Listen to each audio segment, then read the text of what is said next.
The first thing I heard when I walked into the combat hall that morning was laughter. Not the kind that makes you want to join in, the kind that has a target. I knew it was me before I even looked up. I had been the target for so long that I could feel it the way you feel cold air before a storm. My name is Eli Voss. I am 17 years old. I am human, and on this station, that last part is the only thing anyone ever remembers about me.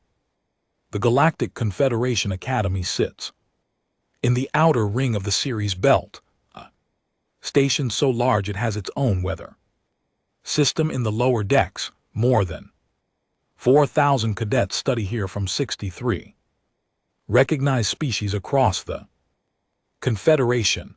I am one of 11 humans enrolled. The other 10 are on the diplomatic and science tracks. I am the only one in combat training. This fact alone has been the source of more conversations than I can count, most of which I was not supposed to hear. I took my seat on the far left bench of the lower observation row. The hall smelled like metal and the faint chemical sharpness of energy dampeners. The overhead lights were set to full brightness for the morning session, and under that light, every alien in the room looked exactly as intimidating as they were designed to be by millions of years of evolution. Drathians with their double-jointed limbs and reinforced bone plates, Saurians standing nearly 2 m tall, with reactive muscle tissue that could triple in density during combat stress. Eri with 4 arms and reaction speeds that made human reflexes look like something you might observe in a sleeping animal. And then there was me, 168 cm, 62 kg, unarmored skeleton, no passive healing factor, no enhanced senses, no natural weapon of any kind. I had heard the instructors describe my species twice in official briefings. First time, Commander Rithkas said with complete seriousness that humans were biologically unremarkable but politically necessary. The second time, a visiting assessor from the Confederation Medical Board reviewed my intake file and asked the registration officer if there had been a mistake. There had not been a mistake. I was exactly what I appeared to be. What no one on this station had bothered to figure out yet was what that actually meant. The morning session was a standard strength and speed evaluation, the kind the Academy ran every 3 weeks to update the combat standings board. The board was displayed on the main wall of the hall, visible to everyone. Updated in real time. I had been ranked last since the day I arrived, position 44 out of 44 in my cohort. There was a running joke among the Saurian cadets that the Academy had added a 45th position labeled floor just so I would have someone to beat. I had heard that joke 11 times. I had never responded to it once. That restraint was not weakness, it was information management. The evaluation began with the standard protocol. Each cadet was called forward in reverse standing order, meaning I went first. I stood on the assessment platform, a circular pad in the center of the hall, while the sensor array above it read every biological marker it could detect: heart rate, muscle fiber density, bone stress tolerance, nervous system response time. The machine hummed for 6 seconds and then displayed my results on the board beside my name. The number next to reaction speed drew short burst of laughter from the Saurian group near the back. I did not turn around. I stepped off the platform and returned to my bench. What the board showed was accurate. My reaction speed was the slowest in the cohort by significant margin. My strength output was at the bottom. My projected combat endurance based on standard biological modeling ranked me below every other cadet present. The sensors were working perfectly. They were just measuring the wrong things. Here is what the sensors did not measure. They did not measure the 14 months I had spent in the station's digital archive reading every piece of available research on saurian skeletal anatomy. They did not measure the fact that I had identified, cross-referenced, and memorized the location of 11 distinct nerve cluster points in the Sorthian body where concentrated pressure causes involuntary motor shutdown. They did not measure the 340 hours I had logged in the lower training bay between the hours of midnight and 4 in the morning when no one else was there, working on precision rather than power. They did not measure my grandmother's voice in the back of my head. Her name was Carol Voss. She had been a trauma surgeon for 31 years in a hospital that served one of the most difficult neighborhoods in a difficult city on a difficult planet. She was small like me. She had never been physically strong by any standard measure. She had also never lost a patient she believed she could save, and she had kept that record by doing one thing better than anyone around her. She understood systems. Every living body is a system. She used to tell me when I was small and sitting in her kitchen, watching her hands move with that quiet precision that made everything she touched look easy. Systems have inputs, processes, and failure points. If you understand the failure points, you don't need to be the biggest force in the room. You just need to apply the right amount of pressure to the right location at the right time. I had taken that lesson and turned it into a science. I had files on every cadet in my cohort, not personal files, not anything inappropriate, biological and behavioral files built entirely from observation and publicly available academic research. I knew that Drathians experienced a toucan processing lag when a threat appeared from their lower left quadrant due to structural gap in their peripheral nerve routing. I knew that Ioni, despite their 4 arms, had a predictable strike pattern when cornered because their secondary arms were dominant and always initiated before their primary arms could override.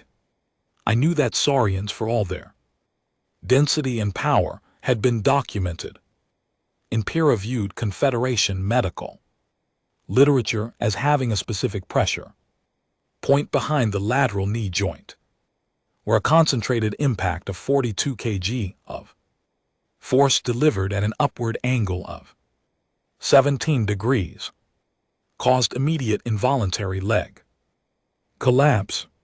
42 kg. I could generate that. I had been generating it precisely and repeatedly for 7 months. None of this was visible on the assessment board. The board showed numbers that made the room laugh. I let them laugh. Information management. After the evaluations, the cohort moved into the briefing chamber for the day's instruction segment. Commander VTHKA stood at the front, tall and angular in the way of all Drathians, his uniform pressed into geometric perfection. He had the kind of authority that came not from volume but from complete certainty in his own correctness. He was by every official measure an excellent officer and an excellent instructor. He was also, in my private assessment, person who had never once in his career been seriously surprised. That was going to be a problem for him. He announced the squad challenge Exercise with the flat efficiency of someone describing a maintenance schedule. The format was simple: pairs and small groups would be assigned opponents and given a contained arena. Scenario: performance would be evaluated on technique, adaptability, and outcome. The results would factor into end-of term standings. Then he looked at me, not quickly, not accidentally. He looked at me the way you look at something you are about to use as an example. Cadet Voss, he said. And the room went quiet in the specific way rooms go quiet when something embarrassing is about to happen to someone specific. Will serve as the baseline control subject for this exercise, given the wide variation in physical capability within this cohort. It is useful to have a fixed lower reference point. I expect Cadet Voss to disengage within the first 60 seconds of any assigned match. 60 seconds, he said it like a generous estimate. I wrote it down in my personal log that evening, not because it hurt, because it was data. He had told me exactly what he expected, which meant he had told me exactly what would surprise him. I had been waiting for a moment like this since the day I arrived, not out of anger, not out of a need to prove anything to anyone watching. I had been waiting because I had done the preparation, and preparation without application is just knowledge sitting a room with nowhere to go. That night, after the session ended and the other cadets went to the mess hall, I went to the lower training bay. I ran my usual sequence: precise movements, controlled breathing, pressure point targeting on the practice dummies the academy had set to soar the in resistance levels.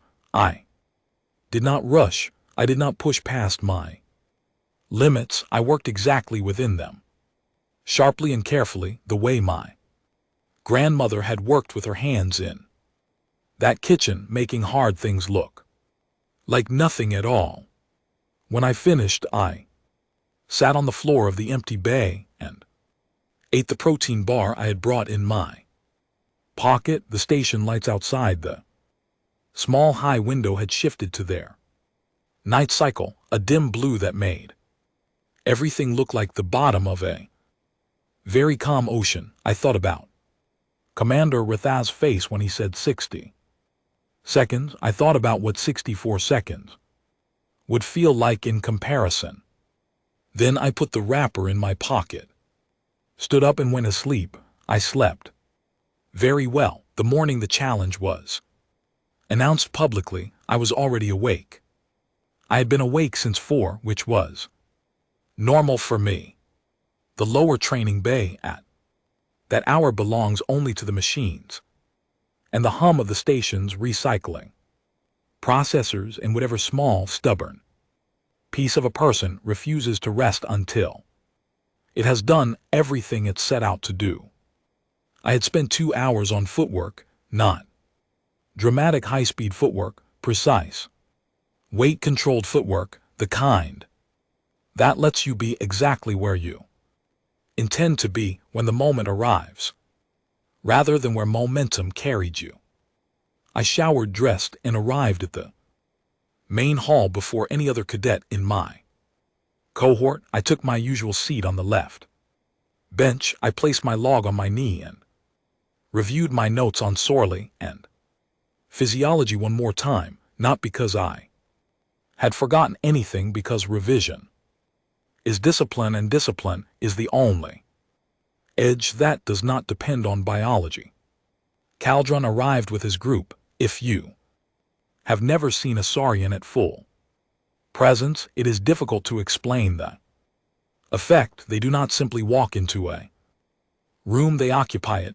Caldron was the largest cadet in the cohort, first in the standings, and the kind of person who understood this about himself in a way that had become part of his posture, his voice, the angle of his head. He was not cruel in the way that requires malice. He was cruel in the easier, more common way, which is simply never having had a reason to consider what it feels like to be on the other side of that.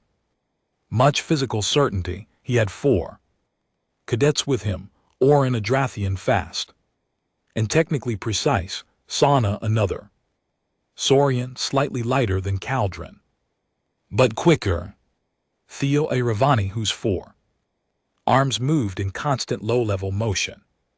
Even at rest, a nervous energy that read as readiness. And Brix, a Drathian who had scored 2nd overall in the last speed evaluation and who I had noted moved with an unusual right side bias, always planting his dominant foot a half step earlier than standard form required. I had files on all of them. Khan walked to the center of the floor, which was not where cadets typically stood when the session had not yet begun, and he stood there until the room oriented toward him. It took about 4 seconds. He had done this before. I want to make a formal challenge request, he said, and his voice carried easily to every corner. He was addressing the room, not Commander VKA, not the training officers. The room, individual combat scenario, open arena. I want Cadet Voss. The room made a sound, not laughter this time, something more uncertain than that, which was actually more interesting to me. Laughter. I understood. Uncertainty meant the room was not sure what to do with the image of Caldron choosing me specifically. It should have been obvious. I was the lowest ranked cadet. Choosing me was a statement, not a contest. He was not looking for a fight. He was looking for a demonstration. Every head turned to me. I looked at Caldron. I held the look for 2 full seconds, which is longer than it sounds when a room is completely silent. Then I said, accepted. 1 word, no volume, no performance. Just the words spoken clearly. Caldron blinked. It was very brief, barely visible, but I saw it because I was looking for it. He had expected hesitation, maybe a refusal, maybe a look toward the instructors for help. He had not expected the word to come back that fast and that flat. Commander VKA processed the exchange from the front of the room and formally logged the challenge in the session record. He asked if I understood the format. I confirmed that I did. He asked if I wanted to request a postponement for preparation. I said no. The match was scheduled for the following morning. After the session ended, Caldron's group went to the mess hall and were loud about it. I heard them from the corridor. Specific predictions, specific timelines, specific descriptions of what a Saurian impact at full muscle density does to a human rib cage. They were not entirely wrong about the physics. They were wrong about the conclusion. I ate alone at a corner table on the far side of the hall. I had a bowl of the grain mixture that tasted like nothing but had the caloric profile I needed, and I reviewed my notes one last time. Not the combat notes, the notes I kept on behavior, the observations I had made over months about how each cadet in the cohort responded to unexpected situations. Khan escalated when surprised. This was in the data. 3 prior evaluation matches, all against opponents smaller than himself, and in each one, the moment the opponent did something outside his expected pattern, his response time increased and his technique loosened. He was trained for victory. He was not trained for confusion. None of them were. I finished my food, put my log in my bag, and stood up. Cadet Theon was sitting 2 tables away. A Iravani who had been in my cohort since the beginning and who had never spoken to me directly, but who I had noticed on several occasions watching me, not with mockery, with something quieter I did not know what to make of it, and so I had filed it as an observation without a conclusion, which was the honest category for it. He was watching me again now. I met his eyes, briefly, nodded once in the neutral way. You nod at someone whose intentions you respect even without understanding them, and left the hall. I went to bed at 9:00. The match was at 7 the next morning. I had done everything I could do. Preparation without rest is just exhaustion wearing the costume of effort, and my grandmother had told me that too. I set my alarm. I closed my eyes. The station's night cycle hummed outside my window. Somewhere in the upper halls I could still hear Caldron's group, still loud, still certain. I let the sound fade and found the quiet underneath it, the quiet where everything I had learned and practiced and memorized lived in perfect patient order, waiting for morning. The arena was smaller than the main combat hall, contained space with a flat composite floor and sensor arrays mounted in all 4 upper corners. It recorded everything: force output, movement vectors, biological stress indicators, technique scoring. Every motion I made would be measured and logged. That was fine. That was good. Actually, I wanted a record. 41 cadets were present in the observation area. I had not expected that many. The challenge had apparently traveled further than the mess hall conversation from the night before. I recognized faces from other cohorts, older cadets who had no reason to be here at 7 in the morning, except that someone had told them something interesting was going to happen. They were right, just not in the way they thought. I stood on my side of the arena floor in my standard issue training gear, no added equipment, no protective bracing. I had been offered the standard impact dampening vest that the academy provided for evaluation matches, and I had declined it, not out of arrogance. The vest would limit my shoulder rotation by 11 degrees, and I needed full rotation for 2 of the 4 techniques I intended to use. Krun entered from the opposite side. He had his squad with him at the boundary line, not in the arena, just present, a visible support structure. He was wearing impact bracing on his forearms and upper torso, standard for Saurian cadets in open format matches. He looked at me the way you look at a problem that is already solved. Commander of Rithcast stood at the scoring station. He went through the standard protocol, rules of engagement, scoring criteria, yield conditions. He read them with the tone of someone who has read the same document many times and finds it adequate. When he finished, he looked at me once, and in that look I saw something I recognized: pity, the kind that is not unkind but is completely, fundamentally wrong in its assumptions. Begin, he said. Caldron moved immediately. That was expected. Saurians open with forward pressure. It is instinct before it is strategy. He crossed half the arena in 4 long strides, building momentum, arms forward, body angled for control.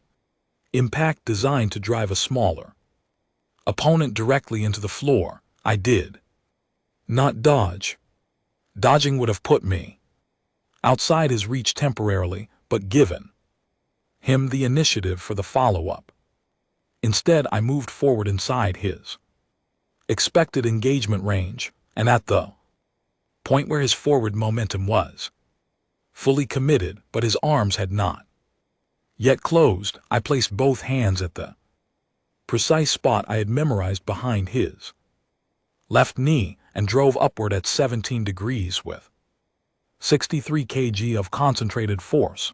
His leg buckled, he went down on that side, and the momentum that had been his advantage became a problem because there was nowhere for it to go except into the floor. He hit hard. The sensor array registered a significant impact.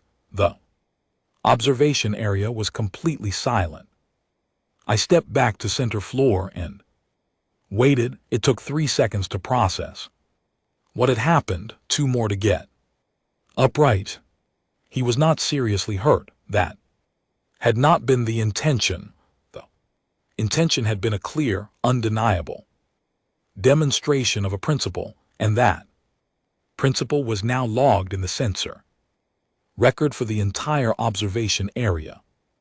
To see, he came again, this time more carefully, more controlled, better, genuinely better than the first approach, and I noted that with honest respect. He adjusted. That was not nothing but adjusting to what you think happened is different from adjusting to what is actually coming, and what was coming had been planned before he stepped into this arena. The second exchange lasted 9 seconds, the third lasted 4. By the fourth, his squad stepped forward to the boundary line, which was within the rules of the format for a multi-charger open scenario, and I heard Commander Vrethka acknowledge the format shift in a voice that had lost most of its flatness and gained something I had not heard from him before: uncertainty.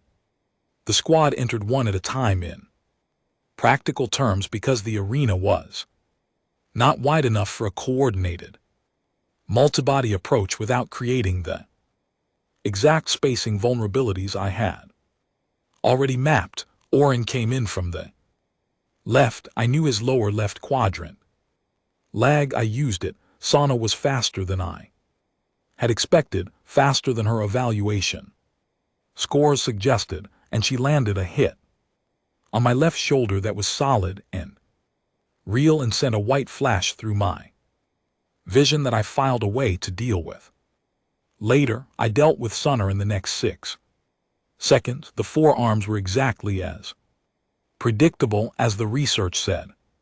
His secondary arms initiated.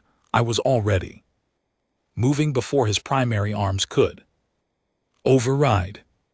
Bricks favored his right side. I went left. He adjusted slower than his speed scores indicated he should, because speed in a straight line is not the same as speed in a lateral redirect when your dominant side instinct is pulling you the other direction. The fifth and final member of the squad was a Drathon named Korin, who I had less specific data on than the others, and he was, I will be honest, the most technically sound fighter of the group. He was careful. He did not rush. He moved with the kind of measured precision that suggested he had spent time thinking about me too, which I found genuinely interesting and almost made me want to ask him about it afterward.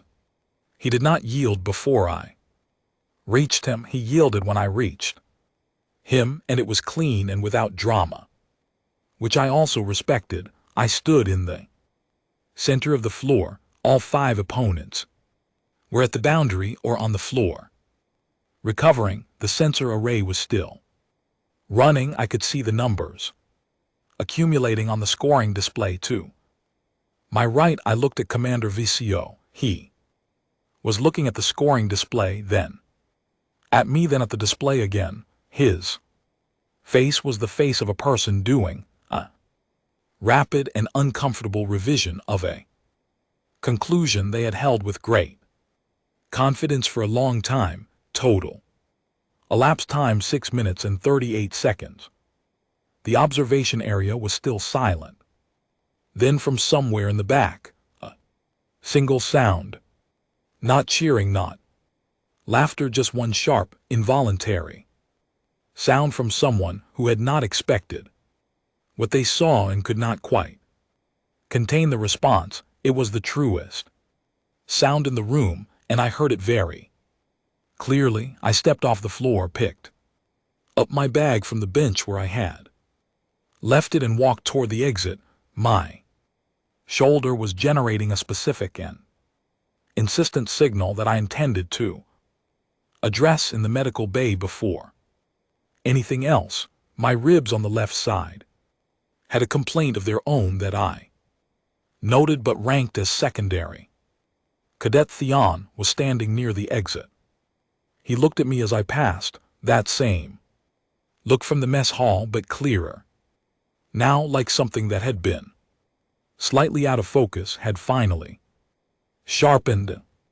I nodded at him, same as the night before, neutral, respectful, honest. I pushed open the door and walked out into the corridor, and the sound of the arena faded behind me, and ahead of me was the medical bay, and then after that, whatever came next. Medical officer on duty was Avani, named Pell, small for her species and efficient in a way that felt almost aggressive. She ran the diagnostic scanner over my torso, checked the results, ran it again, and then looked at me with an expression that I was becoming familiar with, the expression of someone recalibrating. 3 fractured ribs, she said. Left shoulder dislocated, soft tissue bruising across the left scapular region, consistent with significant impact. She paused. You completed the match with these injuries? Yes. She made a note in her record. Then she made another note. Then she said, without looking up, how long were you aware of the shoulder from the third exchange? She put down her stylus. That is 6 minutes of functional combat with a dislocated shoulder.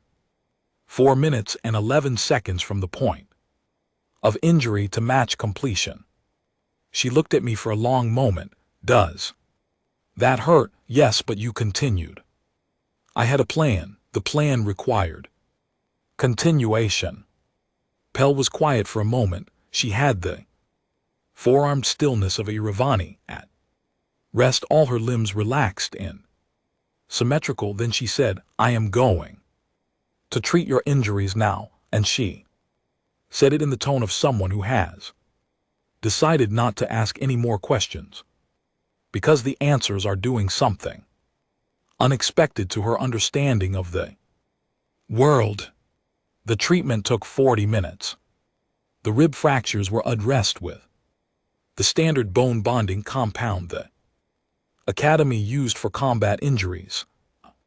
Thick paste applied via pressurized injector that accelerated the natural calcification process. The shoulder was reset manually, which was the least pleasant 40 seconds of the morning by a significant margin, and then fitted with a stabilizing wrap that would hold the joint in correct alignment for 72 hours.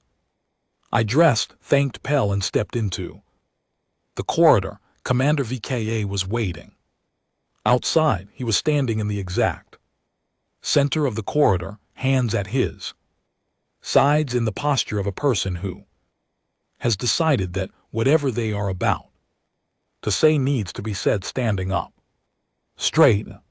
He looked at me for a moment before speaking, and I let him take that moment because it seemed important to him. My office, he said. His office was 3 corridors away, a small room with a desk, a single window looking out at the star-scattered dark of the belt, and a wall display currently showing the arena sensor data from the morning. He sat behind the desk. I sat in the chair across from him. Between us on the display, the numbers from the match ran in a slow scroll. What enhancement were you using? He asked. None.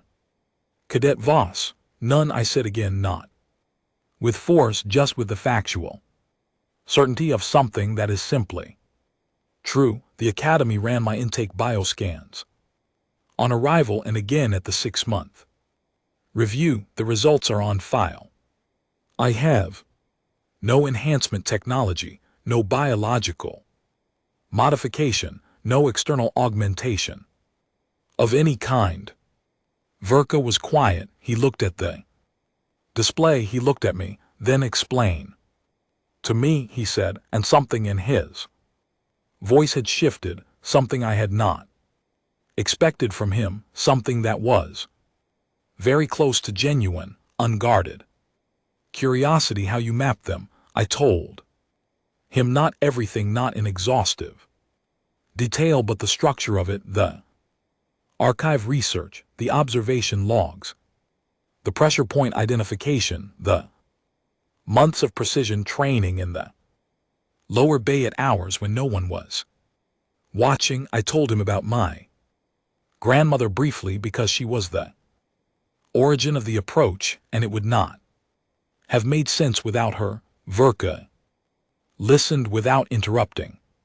This was notable because in every classroom session I had observed him in, he interrupted frequently, not rudely but reflexively, the way people interrupt when they are already composing their response before you finish speaking. He did not do that now. When I finished, he was quiet for a long moment. You studied their bodies, he said. I studied the research that was already publicly available on their species. Anyone in the academy could access it. I simply read it with a specific question in mind. What question? Where does the system fail? He looked at the display.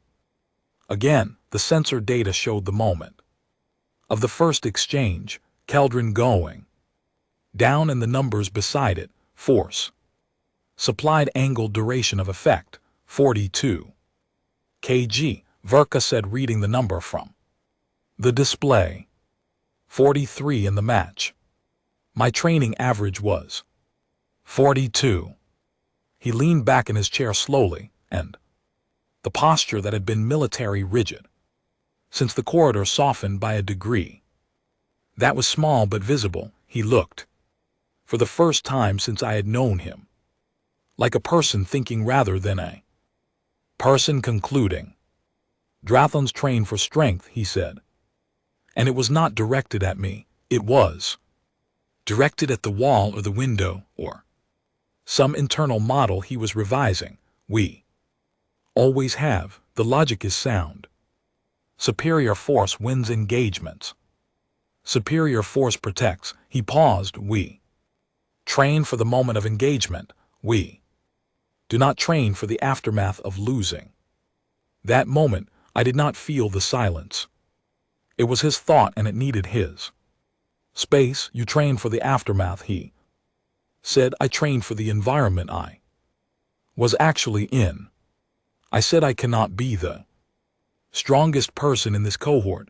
I cannot be the fastest. I cannot match most of the biological advantages in that arena on a direct comparison, but I can be the most prepared. I can make the information I have more precise and more complete than anyone else's, and precision applied correctly doesn't to be the biggest force in the room. Verka looked at me for a long time after that. I held the look without flinching or performing, just honest and still. Cadet Voss, he said finally when I made the comment about 60 seconds yesterday. I was not being malicious. I know I was simply reporting what every available metric suggested. I know that too. The metrics were wrong. The metrics were accurate. I said they were measuring the correct values.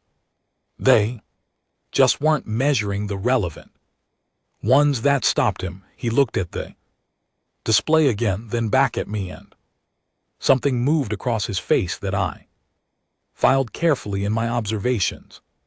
Because it was rare and worth remembering, it was the expression of a person who is genuinely intelligent, encountering an idea they have never held before and choosing against the friction of everything they have built, their certainty on to let it in.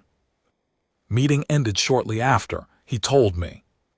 My performance had been logged and would affect my standing evaluation, and that the formal results would be processed through the standard channel. He did not say anything more than that, but when I stood to leave and reach the door, he said my name once more, and I turned. The lower training bay, he said. Is that where you have been in the night hours? Yes, I thought the usage logs were equipment calibration errors. I signed in every time I said my name is in the log. He nodded slowly. I did not look, he said, and there was something in his voice when he said it that was not quite an apology, but was adjacent to one, close enough that I received it in the spirit it was offered. Thank you, Commander, I said, and I meant it. Plainly, I walked out into the corridor. Late afternoon on the station, the light in the corridors had shifted to the amber orange of the pre-evening cycle. The halls were filling with cadets, moving between sessions and the mess hall, the normal density of a station. Day winding toward its quieter hours. No one looked at me differently in the corridor, not yet. That would come later. Or it would not, and either way it was not the point. I was 2 turns from my quarters when I heard footsteps behind me, deliberate and slightly hesitant, which was an unusual combination. I turned. Cadron was standing 6 paces back. No squad, no performance, just him. In the informal clothes cadets wore outside of sessions, looking like someone who had rehearsed something and was now not sure it was right. I waited. That move, he said, the first one, the knee. Yes, I have been in matches since I was 8 years old. He said, no one has ever put me on the floor with that. He said it factually, without drama, just reporting. The technique is in the Confederation Medical Archive, I said. Under Saurian Skeletal Anatomy, Volume 4, Chapter 11. He stared at me. You read the medical archive? I read everything I could find. He was quiet for a moment, then, why did you not say anything afterward in the arena? You could have. He paused. The room was watching. I thought about how to say the next thing in a way that was true without being condescending, because I was not there to make a point to the room. I said I was there because you needed to learn something, and so did I, and I did not need an audience for either of those things to matter. Keldrin was quiet for long enough that I thought the conversation had ended. Then he said, what did you need to learn? Whether the preparation was real, I said. Whether everything I had built in those training sessions actually worked when the situation was real. I knew it in theory. I needed to know it in practice. You gave me that. He absorbed this with the careful expression of someone hearing something they did not expect and are not sure what to do with yet. Then he nodded once slowly, the kind of nod that is not agreement but acknowledgement, which is sometimes more valuable. He walked away. I watched him go, and I thought that he was a genuinely capable person who had simply never had a reason to look past the surface of things, because the surface had always been enough for him. That was not a character flaw, it was a circumstance. Circumstances could change. I went to my quarters. I sat at my desk and opened my log and wrote the entry for the day, not the match details. Those were already in the sensor record. I wrote the things the sensors had not captured. Verka's expression when he said the metrics were accurate but not relevant, and the half-second pause before he agreed. Run in the corridor without his squad. Asking honest questions, Pell in the medical bay making additional notes she had not planned to make, small shifts, the kind that do not look like much from the outside but that I had learned from a long time of paying careful attention, were often where everything important actually happened. I closed the log. Outside my small window, the station's night cycle was beginning, the overhead strips dimming to blue, the stars in the belt going from background to foreground. As the interior light faded, I thought about the mission request sitting in my inbox that I had not yet opened. I had noticed it arrive during the afternoon session, flagged with a Confederation High Command header that I had never seen on a message addressed to a cadet. I had not opened it in the session because I did not want to read something that significant while I was still managing the physical output of the morning. I wanted to be rested. I wanted to be clear. I opened it now. It was brief, 4 sentences and a rank designation. The rank listed at the bottom was not cadet. I read it twice, then I sat back in my chair and looked out at the stars. My grandmother's voice came to me as it always did when something shifted. Not her advice, just her presence, the particular quality of her stillness when she knew something important was happening and she was letting it arrive at its own pace without rushing it. I had spent 14 months on this station, being measured by instruments that could not find me. I had spent those months building something in the dark, alone, at hours when no one was watching, with no guarantee that any of it would ever matter to anyone except myself. It had mattered. The message sat open on my desk. Outside, the stars were exactly where they had always been. Inside, something that had been waiting for a very long time was done waiting. I wrote one line in my log before I went to sleep. They call me the weakest. They were measuring the wrong things. Then I closed the log, set my alarm, and let the night cycle carry me into whatever came next. It was going to be significant.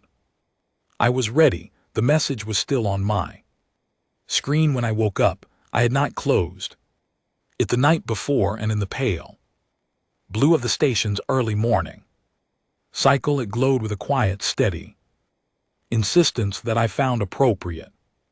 Important things should not be easy to look away from. I read it a third time, then a fourth. The Confederation High Command header was real. I had verified it against the official formatting database in the archive before I slept, because I am the kind of person who verifies things even when I already believe them. The header was genuine.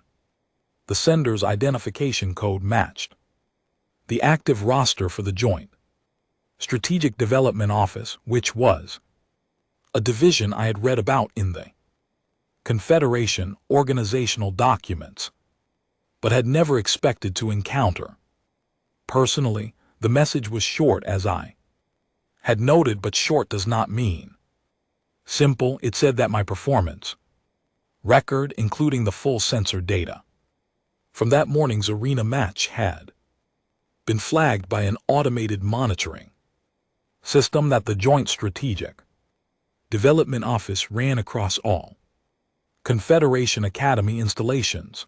The system was designed to identify cadets who demonstrated what the message called non-standard tactical reasoning, which was a careful phrase that I turned over in my mind for a while.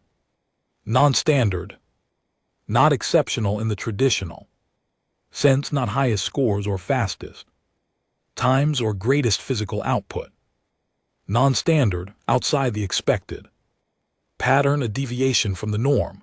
I was a deviation from the norm. That had never been news to me, but apparently it was news to someone with a Confederation High Command header. The second paragraph said that a representative would arrive at the Academy within 72 hours to conduct a personal evaluation. Interview. I was asked to confirm my availability. The third paragraph reminded me that this communication was classified at the station commander level and should not be discussed with other cadets.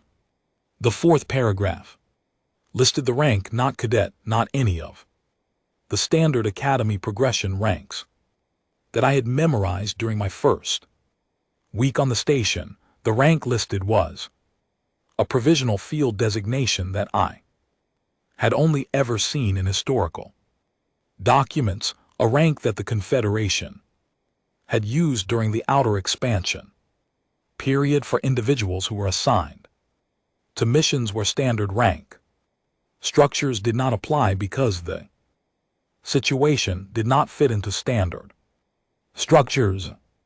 I sent the confirmation, brief, direct. No performance. I was available. I would be present. Then I closed the message, put on my training clothes, and went to the lower bay. The session that morning began differently than any before it. I was aware of it the moment I walked into the main hall.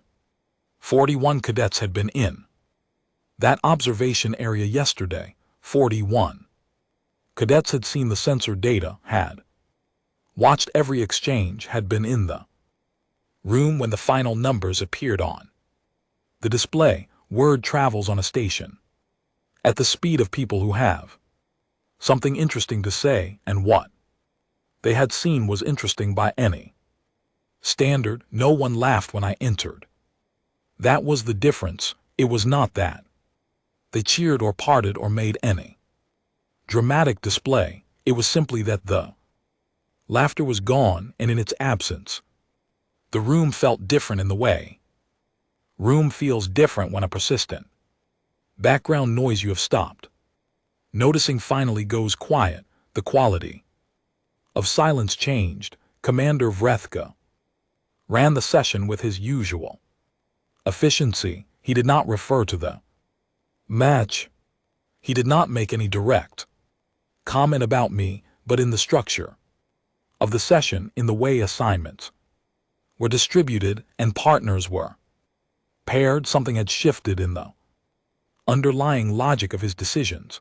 I was no longer the control subject. I was no longer the baseline reference. I was in the session the way every other cadet was in the session, as a participant with a record that was now officially part of the actual data. My shoulder ached through the morning drills. The rib fractures were managed but present. I worked within the limits the injury set and did not push past them, because working within real limits is not defeat, it is intelligence, and my grandmother had taught me the difference between discomfort that protects and discomfort that destroys. I knew where that line was. Cadet Theon ended up beside me during the paired observation exercise in the second half of the session. The exercise required 2 cadets to watch a recorded combat sequence and independently identify tactical errors. We sat at adjacent terminals, separate tasks but close enough for conversation. He did not speak immediately. I had noted over the months that Theon was not a person who spoke before he was ready, which I found respectable. He was working through his own observation log, his forearms moving with that Ivani economy of motion, neat and small. After about 10 minutes, he said without looking up from his terminal, "You ate alone every evening?" It was not a question. I treated it as what it was, an observation offered as a starting point. "Yes," I said. I thought at first it was because you preferred it, he said. I did prefer it, I said. It was easier to think. He was quiet again. Then I watched you in the mess hall. Sometimes I know that sounds strange. It doesn't sound strange. You were trying to understand something. He finally looked at me. Irani eyes were large relative to the face, and they had a quality of stillness that could read as either calm or judgment, depending on context. In Theon it was calm. I had decided that early. I was trying to understand how you were not more affected by it, he said. The things they said, the way the board showed your numbers every session. If it were me, he stopped, I would not have been able to sit quietly. I was not sitting quietly on the inside, I said, but on the outside. On the outside I was managing information. If I respond to mockery, I give the person making it useful data about how to affect me. If I do not respond, I give them nothing. I paused. It is not natural for me. It is a choice I make every time. Sometimes are easier than others. The considered this, one of his secondary arms moved in the small circular pattern I had come to recognize as his equivalent of a thinking gesture. Humans choose a great deal, he said, not critically, more as if the idea were new and interesting, more than most species I have studied. Your biology gives you fewer instinctive frameworks. You have to build more of your responses consciously. That is one way to describe it, I said. Another way is that we have fewer locked patterns. If the instinct does not apply, we are not bound to it, but that means you carry more, he said. You have to hold everything yourself. Yes, I said, we do. He went back to his terminal. I went back to mine, but the silence between us was different from the silence of two people who are not speaking. It was the silence of two people who have said something true and are giving it room to settle. At the end of the session, he said, I want to train with you if you are willing. I looked at him. Why? Because I think you see things I am missing, he said, and because you are honest about what you know and what you do not know, and I find that useful. Tomorrow morning, I said. Lower Bay 500. He agreed without hesitation, which told me he had already decided before asking and had only been waiting to confirm. That kind of intentionality I respected. I left the session and spent the afternoon in the archive, not combat research this time. I pulled the classified portion of the Joint Strategic Development Office public records, everything that was available without security clearance, which was not much but was something. I read for 3 hours. I built a structural map of what the office did, what kinds of engagements it handled, what kinds of people it historically recruited, and why. The picture that emerged was not comfortable exactly, but it was coherent. The office worked in situations that fell outside standard engagement doctrine, situations where the standard toolkit was not sufficient, where the gap between what existed and what was needed was too wide for conventional approaches. They needed people who could work in that gap. Non-standard tactical reasoning. I thought about my grandmother again, about the hospital she had worked in, the cases no one else wanted to take, the patients who had been through every standard protocol without result. She had never been afraid of the unusual case. She had been drawn to it. She had told me once sitting in her kitchen that the unusual case was where the real learning was. The standard cases teach you the protocols, she said. the unusual. Cases teach you how to think. I had spent 17 years being an unusual case. I closed the archive, walked to the mess hall and ate dinner, not alone this time because Theon was there, and he sat down across from me without asking, which I had not expected, but found I did not mind. We did not talk much. That was fine. Presence is its own kind of communication, and what it communicated in this case was something simple and solid. You are not invisible. I had known I was not invisible, but it was different to have it said without words from a direction I had not anticipated. The next 2 days passed with the deliberate pace of things that are moving towards something without rushing. VTHA sessions continued. The trained with me in the mornings and had better instincts than his evaluation scores suggested, which made me curious about whether the measurement problem was more widespread than I had originally considered. Caldron nodded at me once in the corridor, a small deliberate acknowledgement that meant something without requiring an explanation. On the morning of the 72nd hour, a shuttle docked at the Academy's secondary bay. I knew because the station-wide arrival notification system listed it as a joint strategic development office transport, and I had set an alert for that specific designation. The morning I received the message, I was in my quarters, dressed, prepared. The representative was a woman named Helen Marsh. She was human, which I had not specifically expected.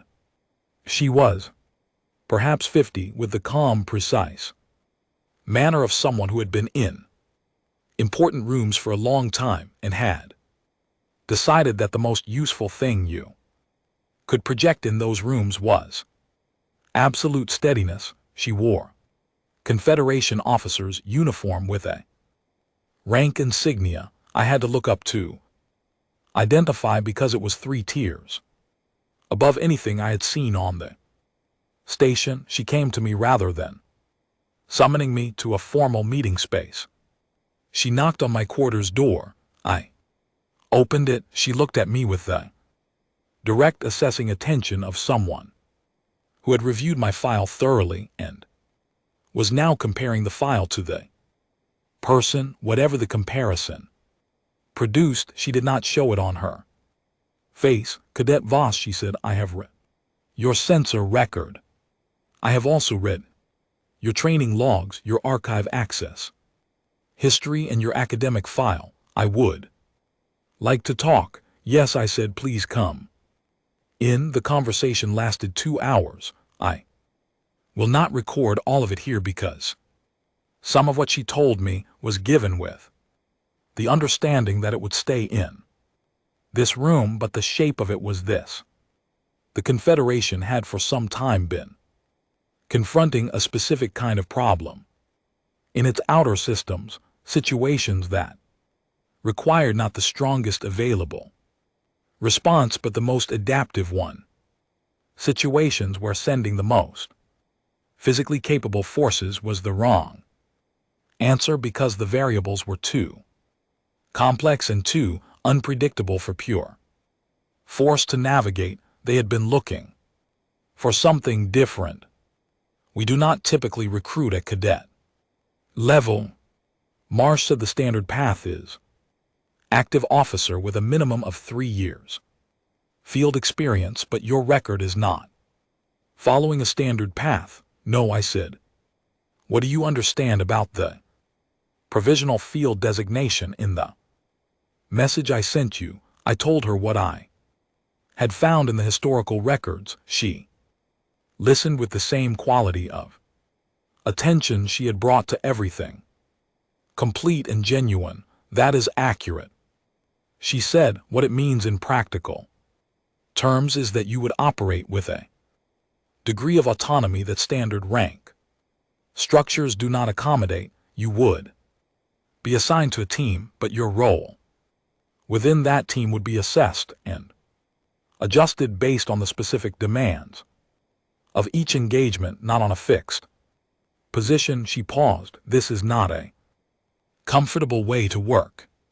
It requires a tolerance for uncertainty that most people, regardless of species, find difficult. I have been the last ranked cadet in a cohort of 44 for 14 months. I said I have trained alone at 4 in the morning in a building where no one knew I was there, with no guarantee that any of it would ever produce a result that anyone else would ever see. I have some familiarity with uncertainty. Marsh was quiet for a moment, then something happened on her face that was very small but entirely genuine. It was not exactly a smile, it was the expression of a person who has been looking for something specific for a long time and has just found it in an unexpected place. Yes, she said, I believe you do. She left later that afternoon. The formal confirmation would come through official channels within the week. She told me to continue my sessions, continue my training, and to be ready to leave when the confirmation arrived, because when it arrived, it would likely come with a departure window measured in hours, not days. I thanked her. She nodded, picked up her case, and walked back toward the secondary bay with the unhurried certainty of a person who had done exactly what she came to do. I went to the lower training bay. It was midday, not my usual hour, and the lights were set to full brightness. The room was empty. I stood in the center of it for a moment, the way you stand in a place that has meant something to you when you know you are going to leave it. 14 months of mornings in this room. The smell of composite flooring and equipment cleaner, the hum of the processors in the walls, the practice dummies at Saurian resistance calibration, still set to the setting I had requested 7 months ago, and no one had changed because no one else used them. I ran my sequence, precise, controlled, full rotation from the shoulder. Despite the wrap, the ribs announced themselves clearly at certain angles, and I acknowledged them and continued.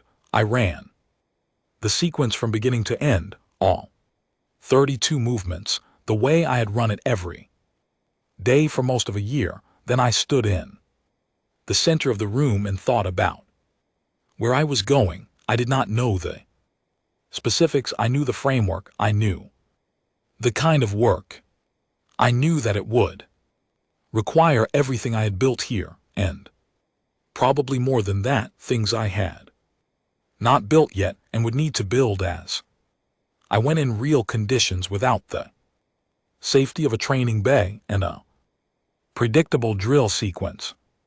That was all right. I was not afraid of real conditions. I was, if I was honest with myself, in the way I always tried to be, something closer to ready, not the readiness of a person who has no more to learn, the readiness of a person who has learned enough to know how to keep learning. That was the only kind of readiness that had ever been worth having. I picked up my bag and turned off the training bay light on my way out. In the corridor, I passed 2 Drathian cadets from the year above me, who nodded as I went by.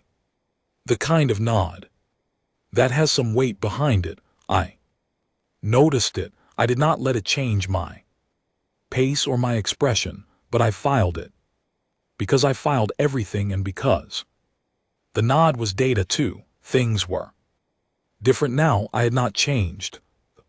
Facts around me had changed, and those facts included other people's understanding of what the facts were. That was not nothing. That was actually something quite significant, and I wanted to receive it clearly rather than either dismissing it or leaning on it too hard. I went to the mess hall for dinner.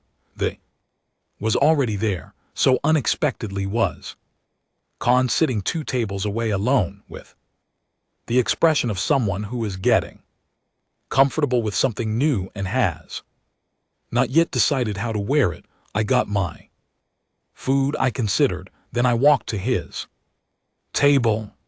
He looked up. May I asked. He was quiet for a moment, then he moved his tray slightly to the side in the way that on a station where personal space is a real and considered thing means yes.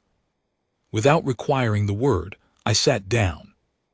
We ate without speaking for a while. It was not uncomfortable, it was the silence of 2 people who have already said the things that needed to be said, and are now simply present in the same space, which is sometimes all that is needed. Eventually he said, the Medical Archive, Volume 4, Chapter 11. I said. He nodded slowly. I'm going to read it. It is good reading, I said. He looked at me with something that was not quite humor, but lived in the same neighborhood. I imagine it is more useful from your side of the situation. Everything is more useful when you know it than when you do not, I said. He considered that, then he picked up his food again and we ate the rest of the meal in the kind of quiet that had changed quality from the start of it to the end of it in a way that both of us could feel, and neither of us needed to name. My personal log, final entry from the academy. I am writing this in my quarters on the last evening before departure. The confirmation came through this morning, as Marsh had said it would, with a departure window listed in hours. My window is 14 hours from now. I have packed what I need. It is not much. I travel light. This was always true and has become more true over the past year. I want to record the things that happened and what I think they mean, while they are still close enough to see clearly. The first thing I want to record is this: I was not the weakest cadet in this cohort. I was the cadet whose strengths were invisible to the instruments being used to measure them. That is a different thing. It is worth saying precisely because the difference matters. There is a version of this story that I could tell as a story about proving people wrong, about standing in the center of that arena and making every person who ever laughed watch their certainty fall apart. I understand why that version is satisfying. I have felt the satisfaction of it, but I do not think it is the true version, or at least not the most useful one. The true version is this: I built something for 14 months alone in the dark with no audience and no guarantee.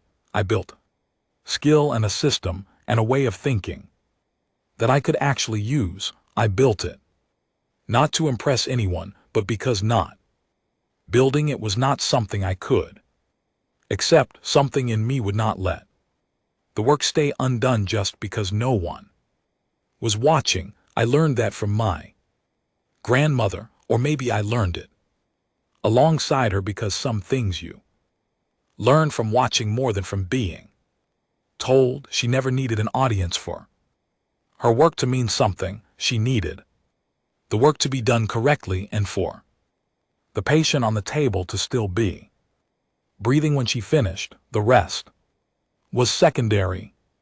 The second thing I want to record is about the measurement problem. Every system uses instruments.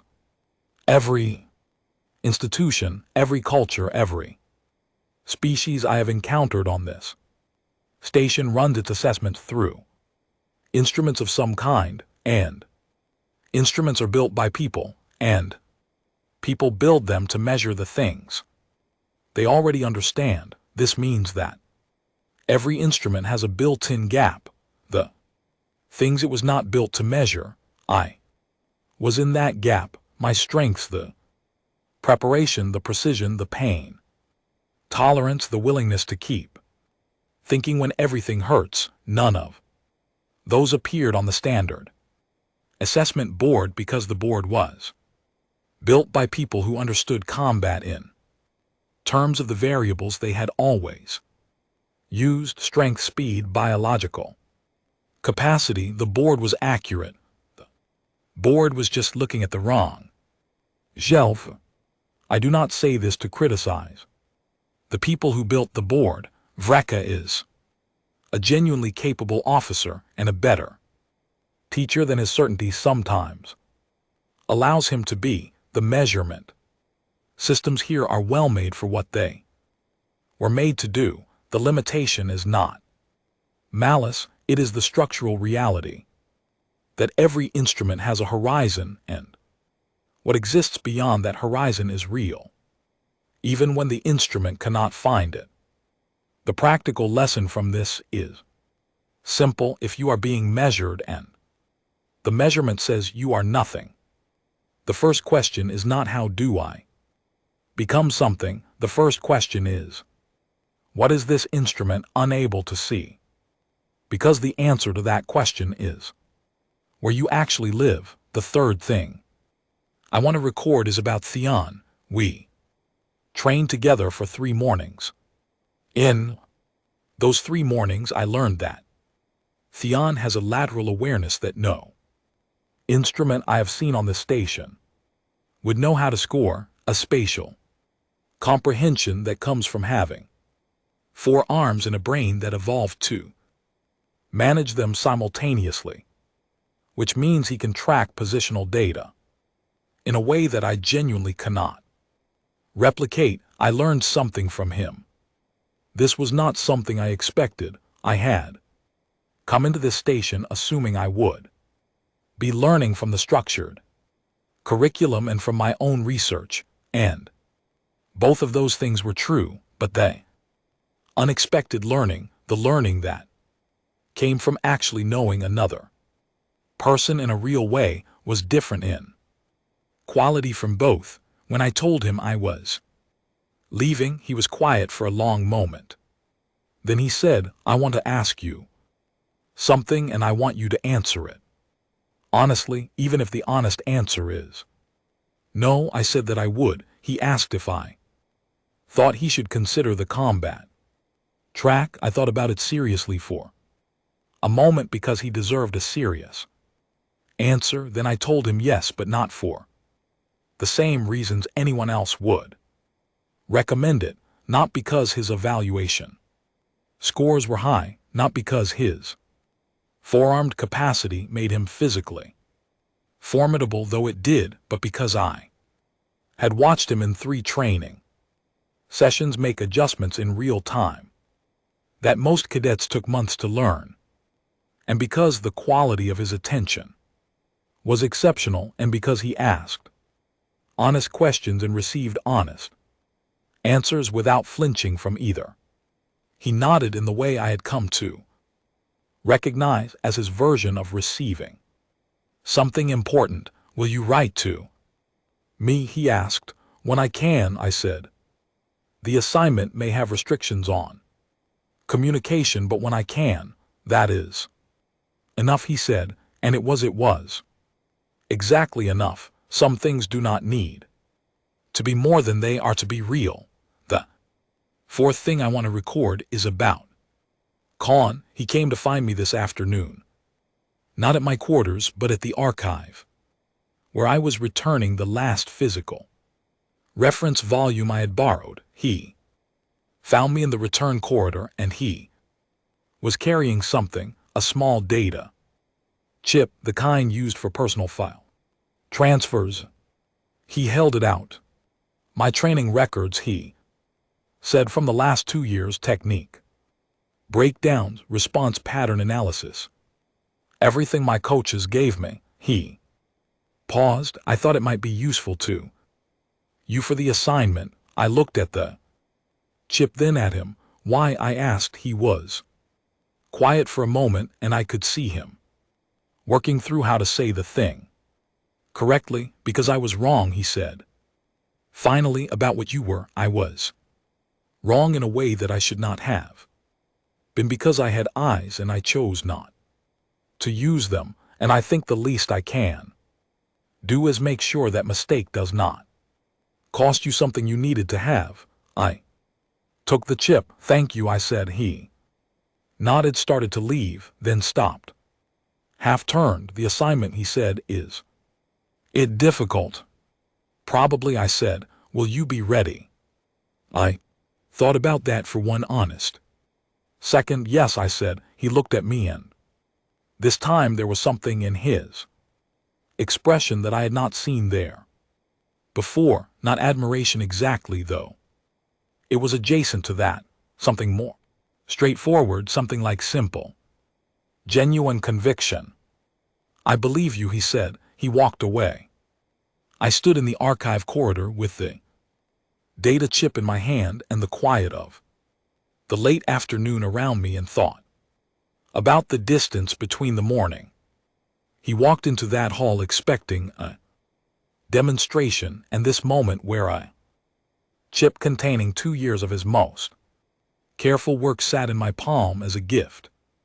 That distance was not large in terms of days. In terms of what had moved, it was significant. I put the chip in my bag. Back in my quarters, I finished packing. I sat at my desk for a while, not doing anything in particular, just letting the room be a room while it still was. The window with its view of the belt, the small shelf where I kept the 3 books I had carried from home, physical books, paper and ink, because my grandmother kept physical books and I had inherited the habit along with everything else she gave me. I took the books down and packed them last carefully, the way you pack things that have traveled with you long enough to mean something. 14 months, last place on the board. The laughter I had trained myself not to respond to. The lower bay at 4 in the morning, the archive at midnight. The careful, patient accumulation of precision over power, knowledge over assumption, preparation over hope. It had been enough, more than enough. It had been exactly the right kind of work, for exactly the right kind of person in exactly the right kind of situation, which meant that all of it, including the parts that were hard and the parts that were lonely and the parts where I was not sure any of it would ever matter, had been leading somewhere real. I thought about what Marsh had said about the work ahead, the outer systems, the gaps in standard doctrine, the situations that needed a different kind of thinking. I thought about my grandmother's hands moving in that kitchen, making the hard things look easy, not because they were easy, but because she had done the work before anyone was watching. I thought about the kid who had sat last on a ranking board for 14 months and trained in the dark and read the medical archive and mapped the failure points and waited patiently and without drama for the moment when the preparation would meet the situation. The moment had come, and the one after it was coming. I was ready for both. I wrote the last line of this entry, and then I closed the log for the last time. As a cadet, in 14 hours I would walk off the station as something else. I did not know everything that meant yet. I knew enough that had always been enough to begin.